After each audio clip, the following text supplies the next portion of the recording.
College life enjoy करना हर लड़के और लड़की का सपना रहता है। वैसे ही विकी का भी यही सपना था कि उसे मुंबई की अच्छी फेमस कॉलेज में एडमिशन मिल जाए और उसका सपना पूरा भी हो गया। उसे जिस कॉलेज में एडमिशन चाहिए थी वहाँ उसे एडमिशन मिल गया था।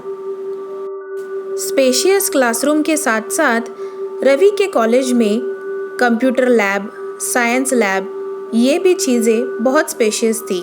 उसके साथ साथ प्लेग्राउंड और बहुत कुछ सेक्टर्स भी थे जो अभी तक विकी ने देखे नहीं थे। उसमें से लाइब्रेरी विकी को ज़्यादा पसंद थी। घर में स्पेस कम होने के कारण विकी लाइब्रेरी में पढ़ाई करना ही पसंद करता था। कभी कभी उसके साथ राज नाम का उसका दोस्त भी रहता था, लेकिन उसे लाइब्रेरियन ने एक दिन वार्न किया था कि चाहे कुछ भी हो, शाम के 6 बजे के बाद लाइब्रेरी में पढ़ाई करना और रुकना भी मना है। लाइब्रेरियन अंकल उसे सब चीज़ें अच्छे से समझा रहे थे और विकी ने भी उनकी बात अच्छे से सुन ली। उनके जाने के बाद विकी वहाँ पे अकेला ही था। उसे एक ही बात अजीब लग रही थी। हमेशा स्टूडेंट से भरी हुई लाइब्रेरी आज खाली कैसे है?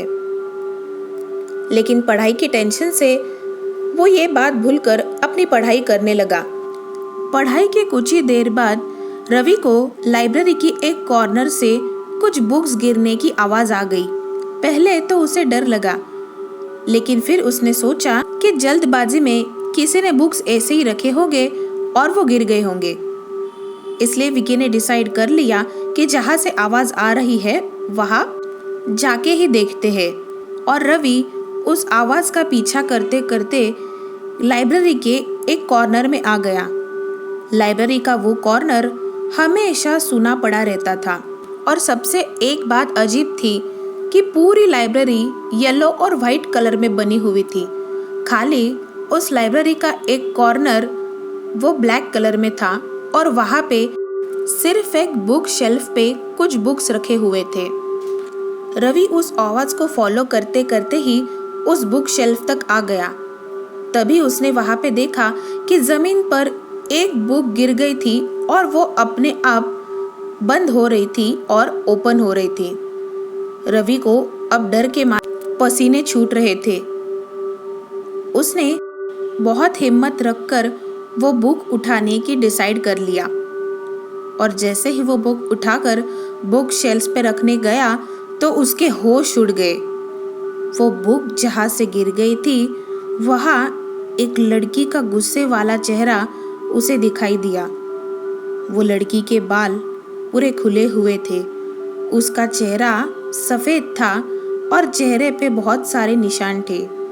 आंखें पूरी सफ़ेद हो चुकी थी और वो गुस्से से रवि को ही देख रही थी और धीरे धीरे उसकी तरफ बढ़ रही थी। ये सीन देखकर रवि के होश उड़ गए और वो बिना सोचे कॉलेज से बाहर निकल पड़ा। रवि की आवाज़ सुनकर वॉचमैन अंकल आ गए, बट उसके पहले ही रवि भाग गया था। दूसरे दिन रवि को बुखार आया था, इसलिए उसने डिसाइड कर लिया कि लाइब्रेरियन अंकल को ही घर पे बुला के उन्हें उसकी सच्चाई पूछे। तभी उन्होंने विकी को सारी हकीकत बताई। कुछ साल पहले वो कॉलेज बहुत छोटा था, फिर स्टूडेंट्स बढ़ने के बाद कॉलेज एक्सटेंड किया गया। तभी वहाँ पे पुरानी एक बिल्डिंग थी, उसे तोड़कर कॉलेज को एक्सटेंड किया।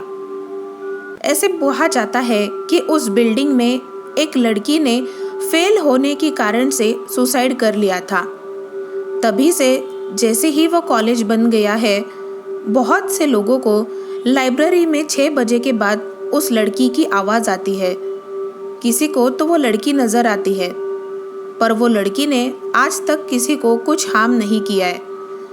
इसलिए वहाँ पे कहा जाता है कि शाम को 6 बजे के बाद लाइब्रेरी में रुकना अलाउड नहीं है और कोई बच्चे वहाँ पे रुकते भी नहीं है।